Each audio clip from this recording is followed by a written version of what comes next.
Incluso antes de que los tanques rusos entraran en territorio ucraniano, el Kremlin ya había lanzado una campaña a gran escala para destruir Ucrania. Desinformación destinada a sembrar dudas, miedo y desesperanza. Su objetivo era desmoralizar a los ucranianos, influir en la audiencia internacional y lavar el cerebro de su propia población, creando una especie de realidad alternativa en la que la guerra parecía defensa y la ocupación se convertía en liberación. En este video reunimos pruebas para desmentir los mitos más comunes que Rusia difundió sistemáticamente a través de medios estatales, políticos, expertos, redes de comentaristas prorrusos y fábricas enteras de trolls. Y difundía una versión distorsionada, la imagen de Ucrania, desde un estado fallido hasta una nación artificial, pasando por afirmaciones sobre un colapso económico inevitable y que no es necesaria para Europa. Veamos qué pasó en realidad con estas predicciones y cómo no resistieron el choque con los hechos. Primer mito: Ucrania se vendrá abajo sin Rusia. Sin Rusia, Ucrania no sobrevivirá, morirá y caerá en el abismo. Uno de los mitos más antiguos y persistentes de la propaganda rusa, que fue repetido constantemente por funcionarios rusos y prorrusos, así como por los canales de televisión.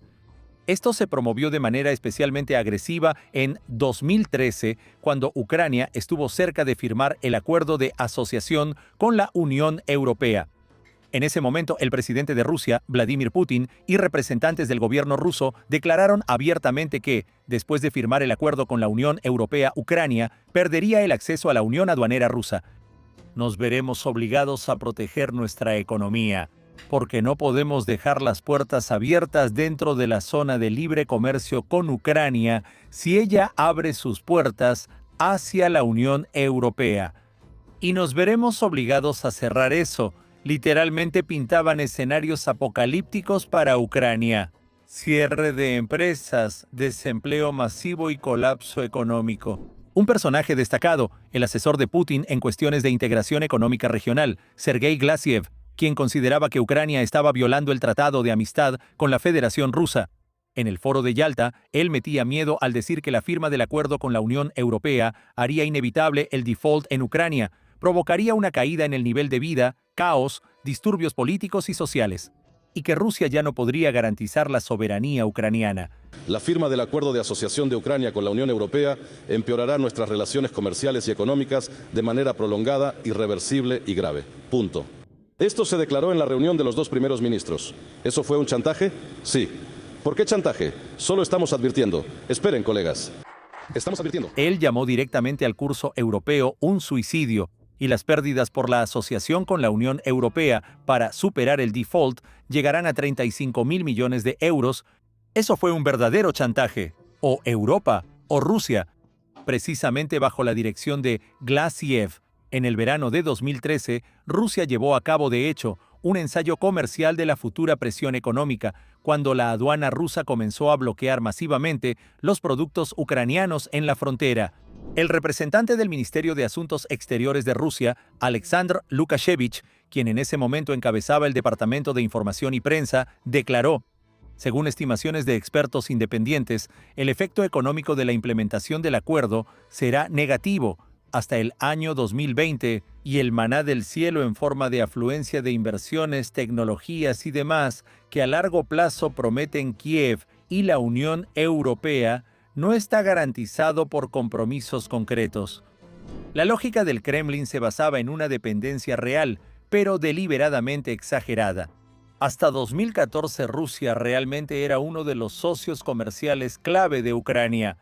Según las estadísticas consolidadas, en 2012, Rusia representaba aproximadamente el 25.7% de las exportaciones ucranianas y el 32.4% de las inversiones, mientras que a los países de la Unión Europea, alrededor del 25% de las exportaciones ucranianas y casi el 31% de las importaciones, es decir, los dos principales destinos comerciales eran prácticamente equivalentes.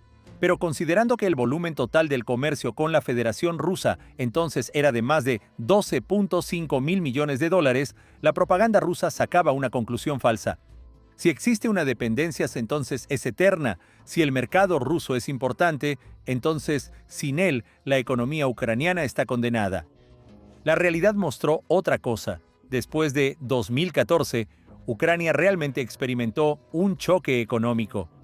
La guerra, la ocupación de Crimea, los combates en Donbass, la ruptura de las cadenas de producción, las restricciones comerciales por parte de Rusia, la devaluación de la grivna y la caída del PIB.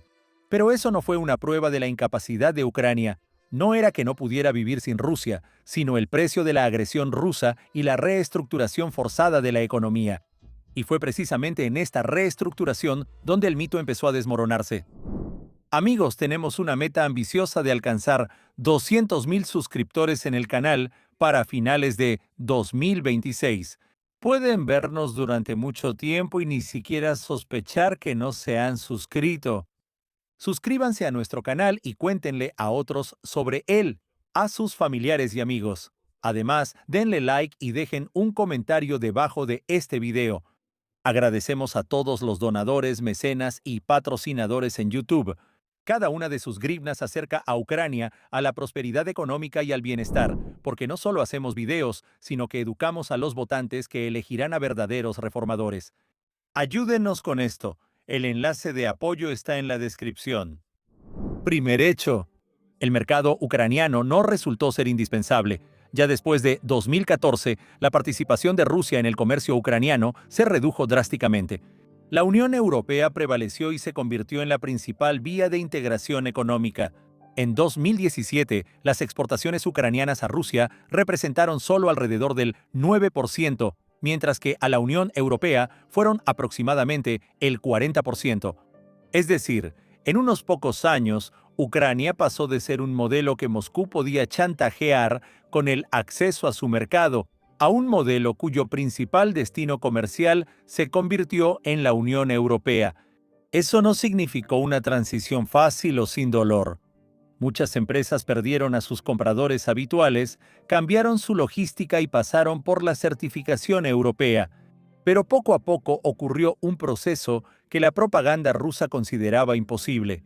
En lugar de un colapso, hubo una diversificación. Segundo hecho, la integración con la Unión Europea no destruyó la exportación ucraniana, sino que poco a poco se convirtió en su nuevo pilar. La zona de libre comercio amplia y profunda entre Ucrania y la Unión Europea comenzó a aplicarse temporalmente el 1 de enero de 2016. Y el acuerdo de asociación más amplio entró en pleno vigor el 1 de septiembre de 2017. Hoy en día, la Unión Europea es el socio comercial más grande de Ucrania. Según la Comisión Europea, en 2025, la Unión Europea ya representaba cerca del 65% de todo el comercio de bienes de Ucrania. El comercio total de bienes entre Ucrania y la Unión Europea superó los 68,000 millones de euros y creció más del doble en comparación con el periodo anterior al lanzamiento de la zona de libre comercio profunda en 2016. Rusia le prometió a Ucrania un aislamiento económico, pero en realidad Ucrania se integró cada vez más en el mercado más grande de Europa. En tercer lugar, la propia geografía de las exportaciones ucranianas ha cambiado. En 2013, Rusia todavía figuraba como uno de los socios clave de Ucrania. Pero ya en los años siguientes se nota un desplazamiento gradual del comercio exterior hacia la Unión Europea, Polonia, China, Turquía y otros países. Para 2021, la estructura de socios ya es fundamentalmente diferente a la del modelo anterior de dependencia de Rusia. Eso es precisamente lo que Moscú intentaba evitar. Ucrania no solo perdió a Rusia, sino que también comenzó a desarrollar su propia geografía comercial, reduciendo el riesgo político inherente a depender de un solo socio agresivo. Cuarto hecho, no solo los exportadores de materias primas se adaptaron. Sí, el sector agrícola se convirtió en el beneficiario más visible de la reorientación. Los cereales, las oleaginosas, el aceite de girasol, los productos alimenticios, los productos orgánicos, la miel, los huevos, la carne, las aves de corral, el azúcar, todo esto fue encontrando gradualmente nuevos canales de venta. Es significativo que en 2024 El debate europeo ya no giraba en torno a si Ucrania podía vender algo a la Unión Europea y también sobre el hecho de que los productos agrícolas ucranianos se volvieron tan competitivos que la Unión Europea se vio obligada a regular ciertos flujos de importación. Hablaremos de esto con más detalle más adelante. También es importante que la orientación europea obligó a los productores ucranianos a trabajar con otros estándares: certificación, logística, calidad, trazabilidad del origen, requisitos sanitarios y fitosanitarios y reglamentos técnicos. Esto es precisamente lo que la Comisión Europea describe como uno de los objetivos del lanzamiento de la zona de libre comercio profunda: la aproximación gradual de las normas ucranianas a las normas de la Unión Europea en los sectores industrial y agrícola. No es un proceso rápido ni barato, pero así fue como la economía se alejó de la dependencia postsoviética, no por el lema de «ya no comerciamos con Rusia», sino por la capacidad de vender donde existen reglas más estrictas, mayor competencia y mayores exigencias de calidad. El mito ruso fue desmentido principalmente por el propio comportamiento de Rusia. Si la economía ucraniana realmente estuviera condenada sin la Federación Rusa, el Kremlin no habría necesitado amenazar con aranceles, imponer bloqueos aduaneros, ni iniciar las famosas guerras del chocolate y del queso. Por cierto, sobre eso hablamos en el video, cómo la Federación Rusa destruía económicamente a Ucrania. Historia de la guerra desde 1990. Rusia presionaba precisamente porque entendía que la dependencia económica de Ucrania del mercado ruso era una palanca política, y esa palanca podría desaparecer. En 2013, Moscú intentó presentar la dependencia como algo económicamente racional. Quédate con nosotros porque si no, estás acabado. Después de 2014 quedó claro que no era racionalidad, sino una trampa. Ucrania no se rindió. Redujo el comercio con Rusia, reorientó sus exportaciones, aumentó el papel de la Unión Europea, cambió la logística y empezó a adaptar la producción a los estándares europeos y salió a nuevos mercados. Mito 2. Sin el gas ruso, Ucrania no sobrevivirá. El siguiente mito ruso se refiere a la energía, que se basaba en la psicología de la dependencia. Ucrania no podrá vivir sin el gas ruso. Se congelarán los hogares, caerá el tránsito y la economía colapsará. Moscú intentó convencer a los ucranianos y a los europeos de que la dependencia de Ucrania del gas ruso era natural, inevitable y eterna. En realidad, esta dependencia se creó artificialmente y se mantuvo mediante chantaje, acuerdos corruptos, y luego se utilizó como instrumento de influencia.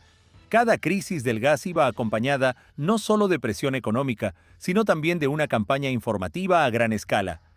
Durante el conflicto de 2008-2009, el jefe de Gazprom, Alexei Miller, declaraba que supuestamente Ucrania había robado 65.3 millones de metros cúbicos de gas y amenazaba a Ucrania con deudas de miles de millones.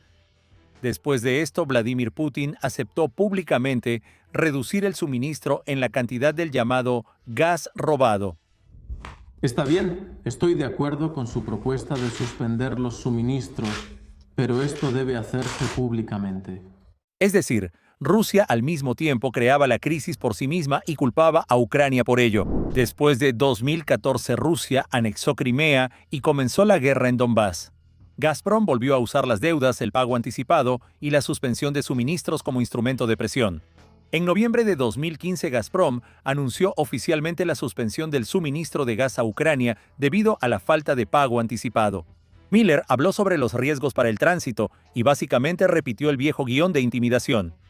Y aquí el mito ruso empezó a desmoronarse. En lugar del apocalipsis energético que, según las previsiones de la Federación Rusa, debía ocurrir, Ucrania sustituyó la importación de gas por la dirección europea a través de Eslovaquia, Polonia y Hungría.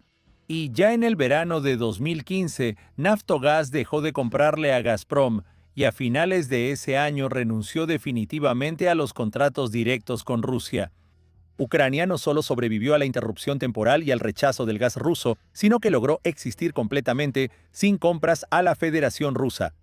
En septiembre de 2016, Ukrtransgaz informó sobre 300 días sin importar gas ruso para sus propias necesidades. Es decir, la predicción sobre la congelación fracasó en menos de un año después de haber sido anunciada. Si la dependencia de Rusia fuera una necesidad natural, entonces cualquier intento ucraniano de aumentar su propia producción debería ser indiferente para Moscú.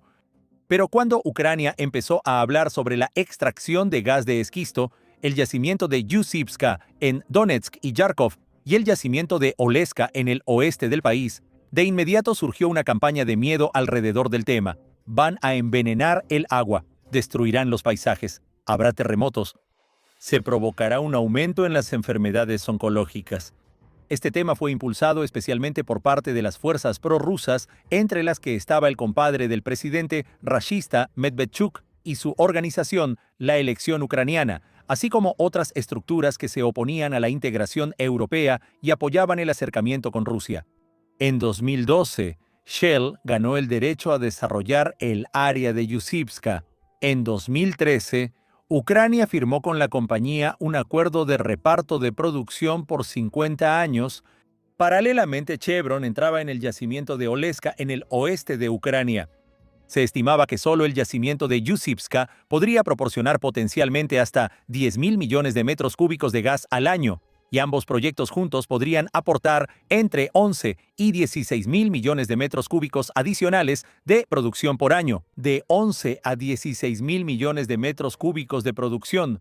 Esto es comparable con los volúmenes de importación que Ucrania posteriormente compraba en Europa.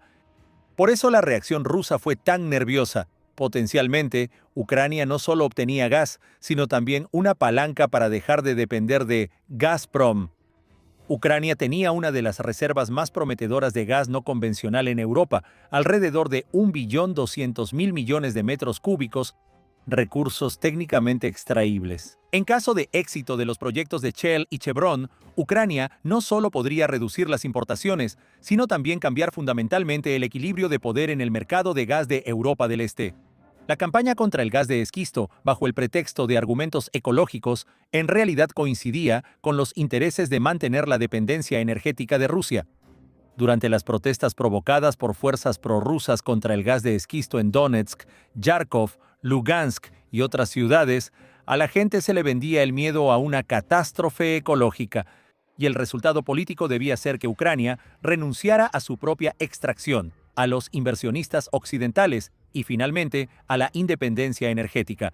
Es significativo que estos proyectos no fueron detenidos por los ecologistas, sino por la guerra, la ocupación de parte del Donbass y el fuerte aumento de los riesgos de seguridad para los inversionistas. Ucrania, a la que durante años asustaron con la muerte energética y el olvido, no solo sobrevivió sin el gas ruso, sino que demostró que se puede importar desde Europa, reducir el consumo, reformar Naftogaz, ganar arbitrajes contra Gazprom y desarrollar su propia producción.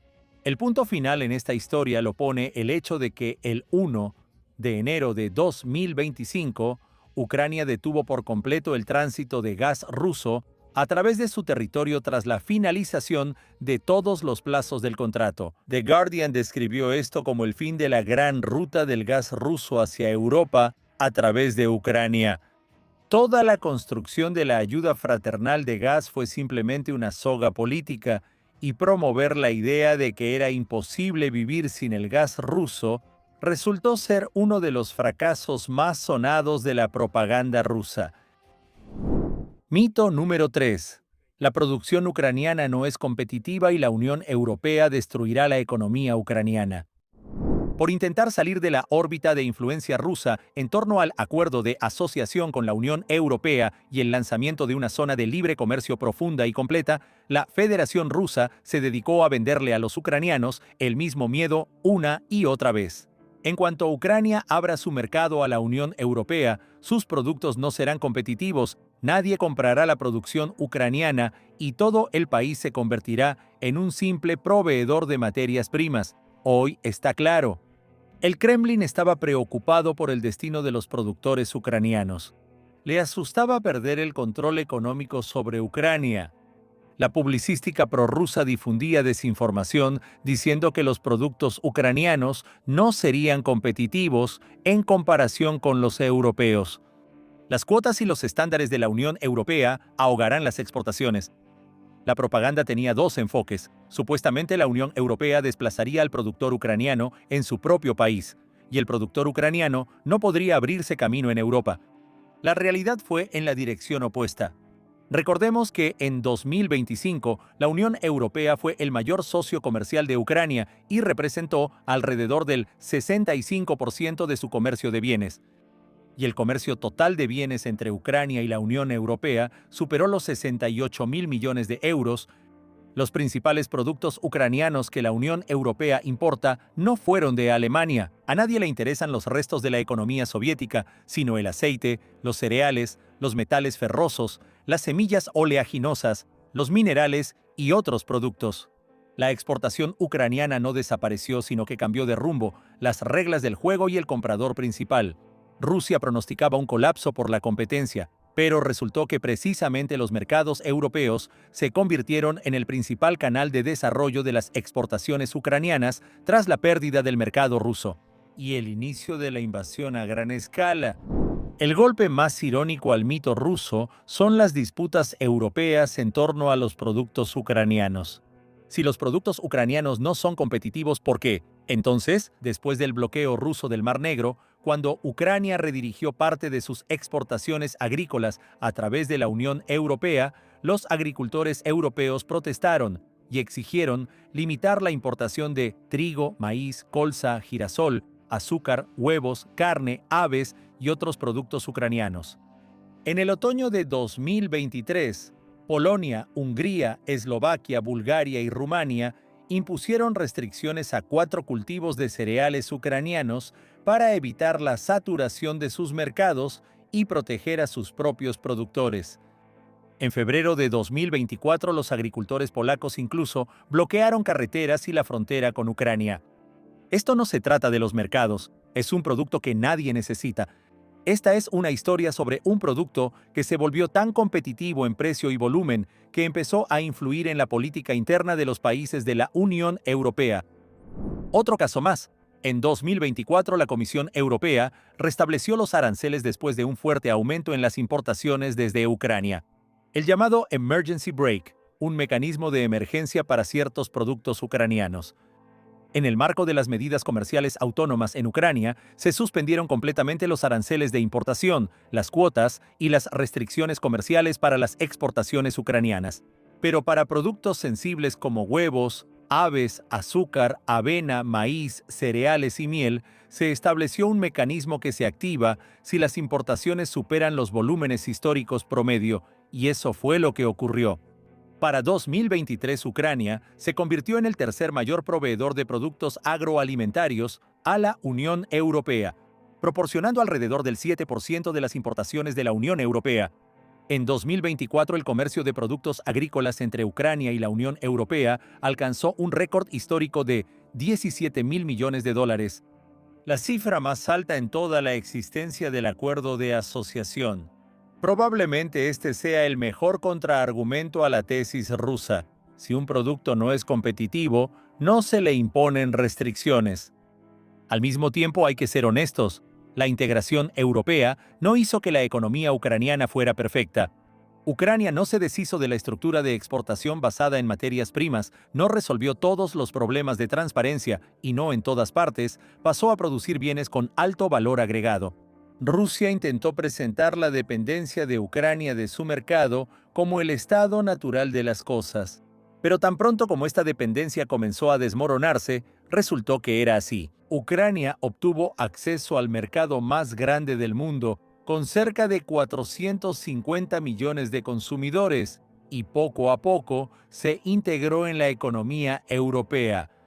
Después de iniciar la ruta comercial europea, resultó que el problema no era que Ucrania no pudiera competir.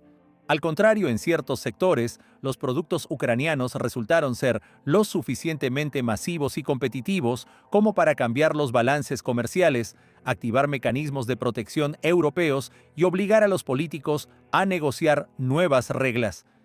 Rusia pronosticó que Europa destruiría la economía ucraniana.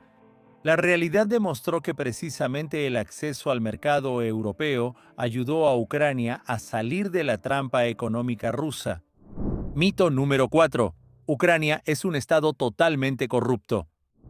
La propaganda rusa intentó venderle a Occidente y a los propios ucranianos la fórmula de que Ucrania no solo es un país con un problema de corrupción, sino un estado totalmente corrupto e incapaz de funcionar. Así es como en el discurso político ruso después del Maidán, Ucrania fue constantemente etiquetada como un estado corrupto y fallido. La corrupción se presentaba como el principal argumento en contra de la integración europea y el apoyo internacional a Ucrania.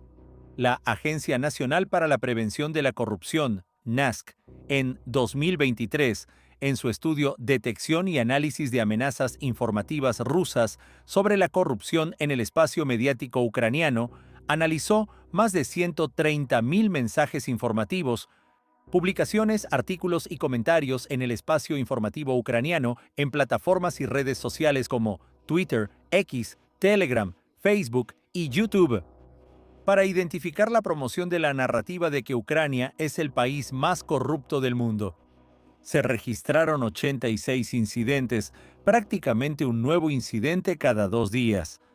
418 fuentes involucradas en operaciones de información. 462 fuentes relacionadas con Rusia. 223 fuentes operadas por bots. Esta es la magnitud de las operaciones de información de Rusia contra Ucrania.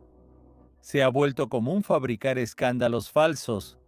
Para esto se difunden acusaciones abiertamente absurdas, dirigidas principalmente a provocar una reacción emocional en la audiencia. Así, una de estas historias fue el rumor sobre la supuesta negativa del actor estadounidense Danny Trejo de visitar Kiev, debido a la exigencia de representantes de la oficina del presidente de pagar un soborno de su honorario. En realidad nunca existió tal historia. El video fue editado a partir de fragmentos de antiguas entrevistas del actor y tomas ajenas. Los verificadores de hechos de Ukrinform analizaron detalladamente esta operación y determinaron que se trataba de otra noticia falsa rusa destinada a desacreditar al gobierno ucraniano y al apoyo internacional a Ucrania. Tras el inicio de la invasión a gran escala, este marco recibió una nueva tarea: convencer a los contribuyentes occidentales de que la ayuda a Ucrania sería robada por la élite ucraniana. Una de las líneas más frecuentes de la desinformación rusa fueron las afirmaciones sobre supuestos robos masivos de ayuda. Hacer cuentas para no rendir cuentas en el mercado negro llega a manos de grupos criminales o incluso se vende abiertamente en tiendas militares. O la red de inteligencia artificial Storm 1516 difundía noticias falsas sobre la supuesta compra de YAGD con ayuda estadounidense, la mansión de Zelensky, las compras millonarias de Oleg Zelenska y otras historias, todas construidas sobre el mismo mensaje: no ayuden a Ucrania, porque todo esto inevitablemente terminará en manos de los corruptos. Rusia no solo utilizó los problemas reales de Ucrania, añadía pruebas falsas a esos problemas para convertir la lucha contra la corrupción en un argumento contra la existencia de Ucrania como un Estado exitoso. En realidad, esto no significa que no haya corrupción en Ucrania. Según los datos de la NASC, más de 72 ciudadanos de Ucrania en 2025 consideran la corrupción como el problema más grave para el país después de la reconstrucción a gran escala. Ucrania ha heredado durante décadas redes clientelares post-soviéticas, la influencia de los oligarcas, tribunales débiles, acuerdos políticos y rentas ocultas. Pero la mentira rusa es que no tenemos mecanismos para luchar, porque fue precisamente después de 2014 cuando Ucrania empezó a construir lo que en Rusia falta o existe solo como decoración: una infraestructura anticorrupción independiente, declaraciones electrónicas, compras abiertas, un tribunal anticorrupción especializado, registros públicos, investigaciones periodísticas, servicios digitales y presión política de la sociedad. En el ranking de Transparencia Internacional, Ucrania tiene 36 puntos de 100 y ocupa el lugar 104 en el mundo. Este sigue siendo un indicador débil, pero muestra una dinámica diferente a la imagen rusa de un agujero negro. Y para comparar, Rusia tiene 22 puntos y ocupa el lugar 157 entre 182. Es decir, el país que durante años le ha dado lecciones a Ucrania sobre la corrupción, en realidad está entre los países más corruptos del planeta. Pero la principal diferencia entre Ucrania y Rusia no se mide en cifras de clasificación, sino en la cuestión de la responsabilidad. En Ucrania funciona la Oficina Nacional Anticorrupción de Ucrania, creada precisamente para investigar la corrupción de alto nivel. También existe una fiscalía especializada en anticorrupción. Existe un Tribunal Superior Anticorrupción. Un escándalo de corrupción puede costarle la carrera a un alto funcionario. Un ministro puede perder su cargo. Un jefe de organismo estatal que esté siendo juzgado puede recibir una acusación formal. Por cierto, en nuestro canal, Tzina Derzavi, tenemos un video detallado sobre cómo avanzó la reforma anticorrupción en Ucrania. Corrupción a gran escala en Ucrania. ¿Cómo eliminar el mal? Uno de los ejemplos más destacados es el caso del presidente del Tribunal Supremo, Vsevolod Kniaziev. En mayo de 2023, Nabu y SAP lo descubrieron recibiendo un soborno de $2.7 millones. Al día siguiente perdió su cargo. Si el presidente del máximo órgano judicial de Ucrania puede convertirse en objeto de una investigación anticorrupción, eso no significa la ausencia de mecanismos, sino, al contrario, su funcionamiento. Se puede debatir sobre los plazos de las investigaciones o las sentencias, pero el simple hecho de que existan estos casos ya es un precedente. En Rusia es imposible imaginar una investigación independiente sobre los integrantes del círculo más cercano de Vladimir Putin. Eso es algo de ciencia ficción. Es revelador que mientras Ucrania abría datos sobre los bienes de los funcionarios a través del Registro Estatal Único de Declaraciones de la NASK, Rusia se movía en la dirección opuesta. En 2023, las autoridades rusas aprobaron una ley que permitió a los diputados y senadores no publicar sus declaraciones de ingresos. Y a partir de 2026 las eliminó para todos los funcionarios, haciendo que el control sobre las élites sea completamente inaccesible para la sociedad. Y otro hecho que destruye el mito ruso sobre una Ucrania totalmente corrupta es la digitalización del Estado. Después de la Revolución de la Dignidad, Ucrania apostó no solo por la creación de organismos anticorrupción, sino también por la máxima apertura de los datos estatales y la automatización de los procesos. El sistema de compras electrónicas ProZorro, construido bajo el principio de que todos ven todo, abrió para la sociedad los datos sobre los participantes, las propuestas, las decisiones del comité de licitación y los documentos. Y el portal web spending.gov.ua, lanzado en 2015, hizo que el uso de los fondos presupuestarios fuera mucho más transparente. Por eso, la tesis rusa de que ahí todos se lo van a robar es una manipulación. En un sistema corrupto y cerrado, se roba en silencio. Y en un sistema con datos abiertos, las compras son públicas, porque se pueden ver, comparar e investigar. La digitalización de los servicios estatales también tiene un efecto anticorrupción. A través del servicio Diya, Ucrania ha transferido más de 100 servicios estatales al formato digital. Documentos en el celular, servicios en línea, registros, constancias, interacción del ciudadano con el Estado sin contacto innecesario con funcionarios. Cuanto menos oficinas, filas, sellos y arreglos, menos espacio hay para la corrupción cotidiana. Gracias a la transformación digital del Estado, el nivel de experiencia real de corrupción entre la población se ha reducido significativamente. Si en 2015 más del 70% de los ciudadanos reportaban haber tenido experiencia personal con la corrupción, para 2025 esa cifra se redujo al 18.2%. Además, esta guía proporcionó una poderosa herramienta para el control ciudadano. Los periodistas obtuvieron la oportunidad de verificar sistemáticamente los bienes y los ingresos de los funcionarios. En 2025, la NAPCA realizó más de 240 monitoreos del estilo de vida de los funcionarios, incluso basándose en investigaciones periodísticas, y detectaron un enriquecimiento ilícito por más de 1.100 millones de grivnas. En Ucrania la corrupción es un problema reconocido y la corrupción afecta la política económica del país. No se han superado todos los problemas, pero en la última década Ucrania ha creado organismos para combatir la corrupción, cuyo efecto económico total en la segunda mitad de 2025 alcanzó casi 5.000 millones de grivnas, incluyendo activos devueltos y confiscados, ahorros en compras estatales y fondos destinados al apoyo de las fuerzas de defensa. Rusia, en cambio, elige no exponer, sino ocultar la corrupción. Rusia, en cambio, elige exponer la corrupción. Las decisiones estatales opacas, La falta de instituciones independientes y la impunidad de las élites cercanas al Kremlin crearon un sistema donde la corrupción se convirtió en parte de la propia estructura del poder. Y aquellos que intentan hablar de ello públicamente se arriesgan a ser etiquetados como agentes extranjeros y a ser perseguidos penalmente.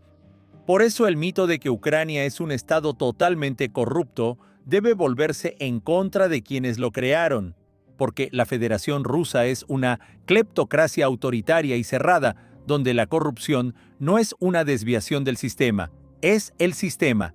Quinto mito: Ucrania no le importa a Europa. No le importa a Europa y nunca formará parte de la Unión Europea.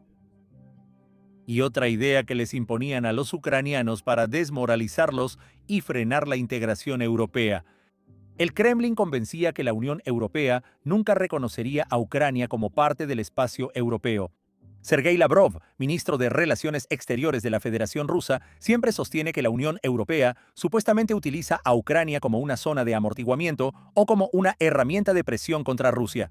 En diferentes años, él llamó a Ucrania un ariete geopolítico, una herramienta para suprimir a Rusia, un peón de Occidente y un irritante en las relaciones entre Rusia y Europa. Después del inicio de la invasión a gran escala, esta retórica se volvió aún más radical. Dmitry Medvedev declaró que en 2 años Ucrania ni siquiera existirá en el mapa del mundo. ¿Qué vimos en la realidad? El camino de Ucrania hacia la Unión Europea destruyó cualquier duda sobre si en Bruselas y en la Comunidad Europea ven a Ucrania como parte de la Comunidad Europea. En junio de 2022, Ucrania obtuvo el estatus oficial de candidato para ser miembro de la Unión Europea. Y desde junio de 2024 ya están en marcha las negociaciones oficiales para la adhesión. Ucrania se está integrando técnicamente en los mercados europeos, la legislación y las instituciones, cerrando gradualmente los clústeres de negociación. En el comunicado del Consejo de la Unión Europea se indica claramente: Ucrania es parte de nuestra familia europea. El futuro de Ucrania y sus ciudadanos está en la Unión Europea. Paralelamente, Ucrania se ha convertido en parte de las políticas estratégicas de la Unión Europea. La Unión Europea creó un mecanismo especial llamado Mecanismo para Ucrania. Esto no es una ayuda única, sino un apoyo a largo plazo para la recuperación, reconstrucción y el camino de Ucrania hacia la adhesión a la Unión Europea durante los años 2024 a 2027 por un monto de hasta 50.000 millones de euros.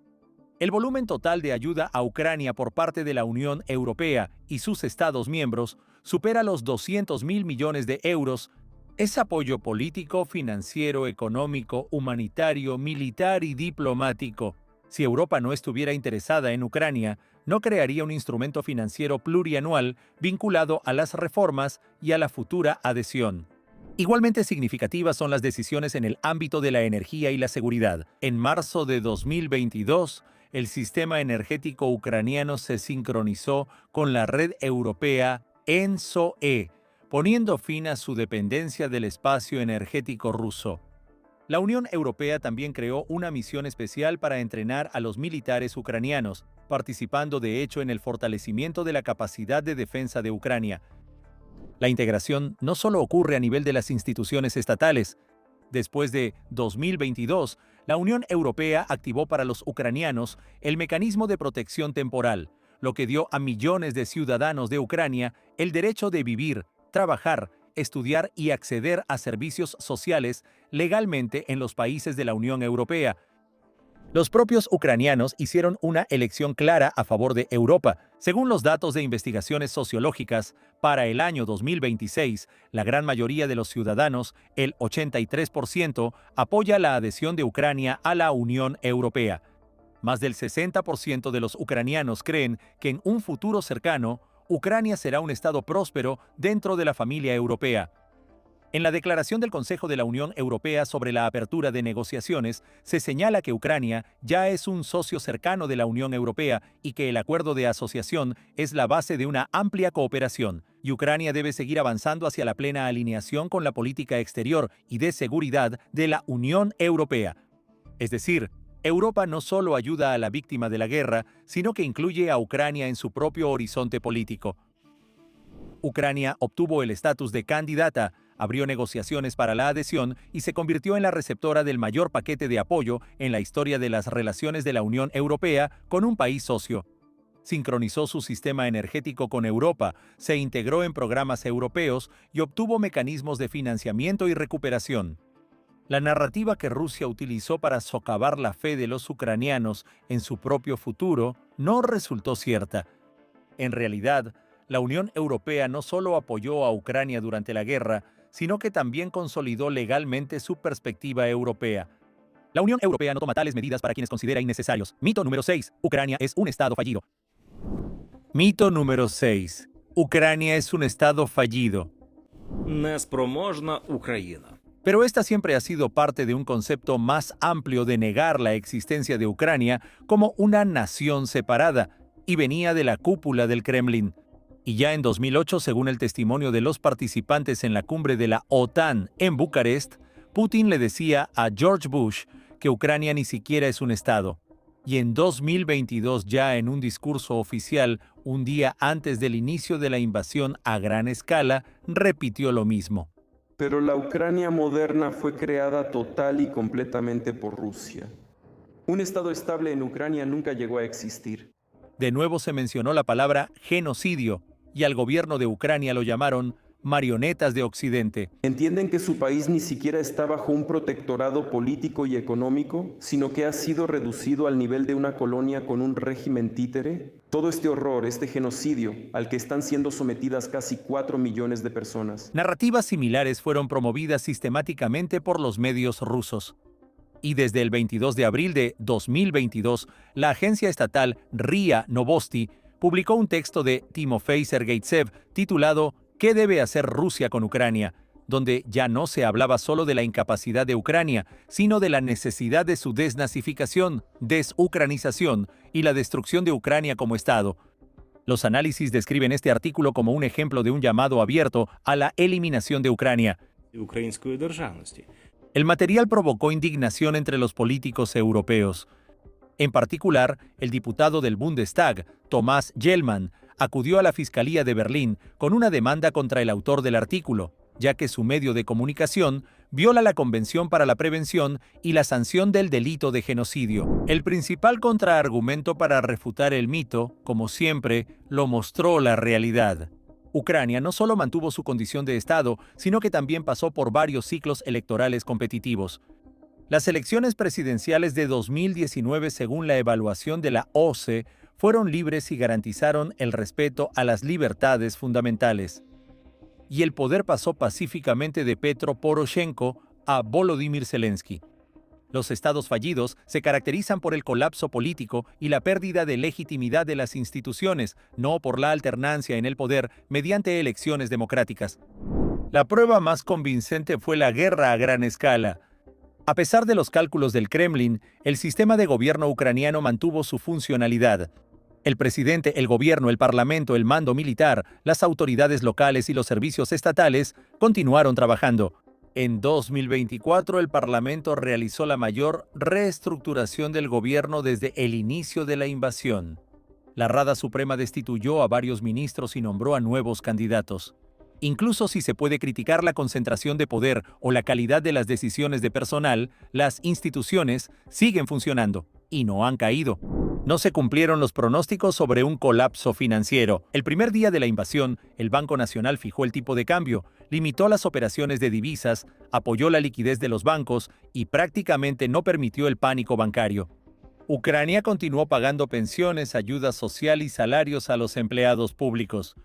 Por supuesto, no sin la ayuda de los socios. Ya en marzo de 2022, el Banco Mundial aprobó un paquete de apoyo de emergencia para Ucrania por $723 millones, indicando directamente que los fondos debían ayudar al gobierno a proporcionar servicios críticos.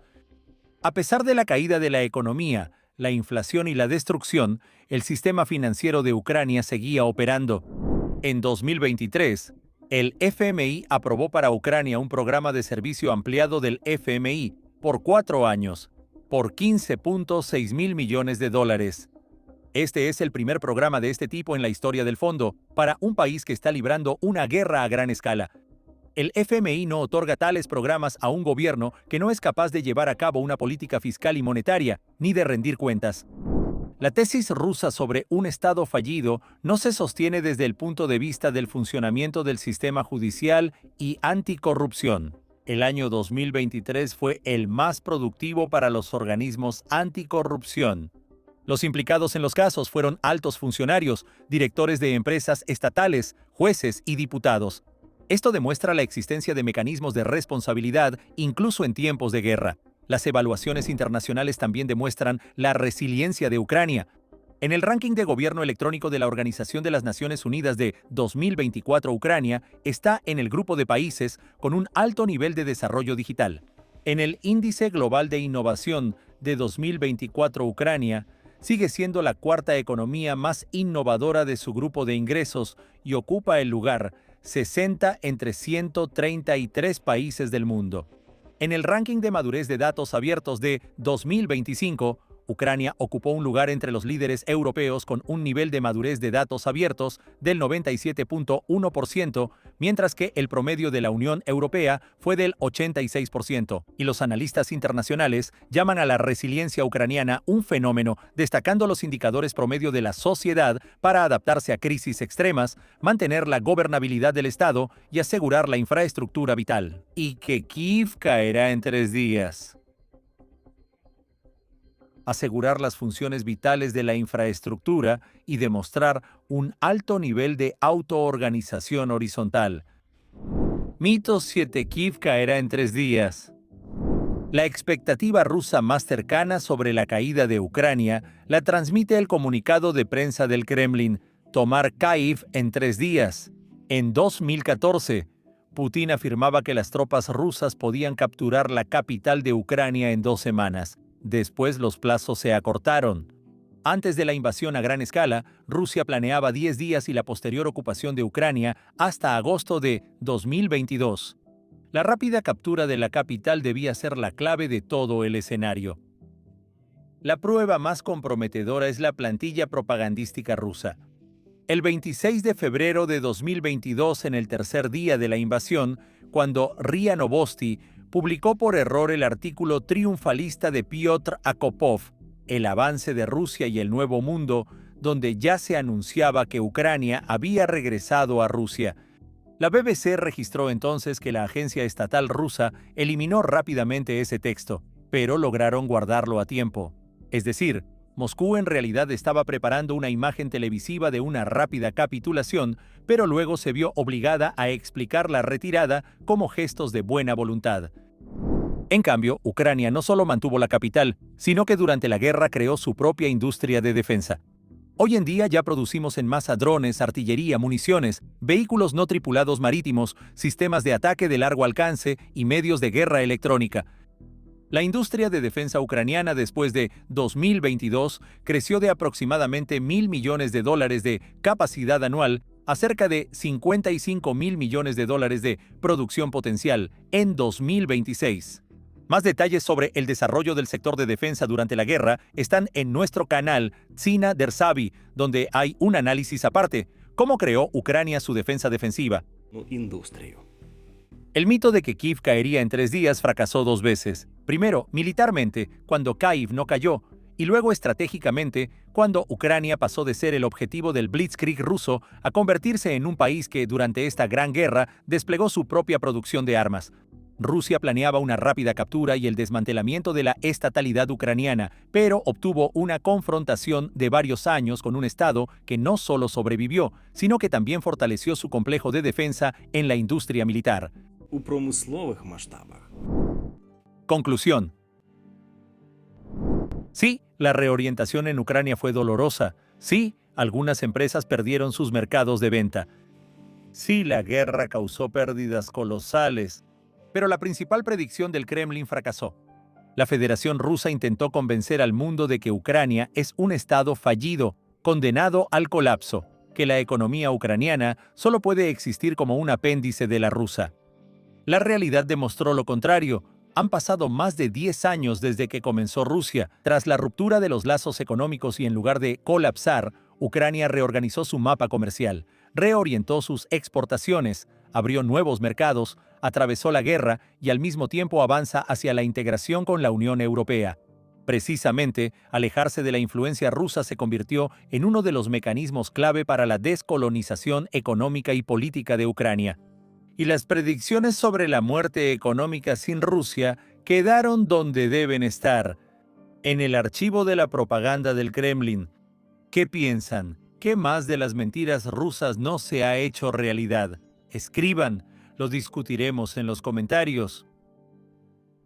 Este video fue financiado parcialmente gracias a una beca para blogueros de la Fundación Internacional Renacimiento. Gracias al abuelo Soros por darnos un poco de dinero para combatir la propaganda rusa. Es agradable ser parte de los sorosianos. El resto de la suma fue cubierta por nuestros mecenas, patrocinadores en YouTube y donantes. Gracias.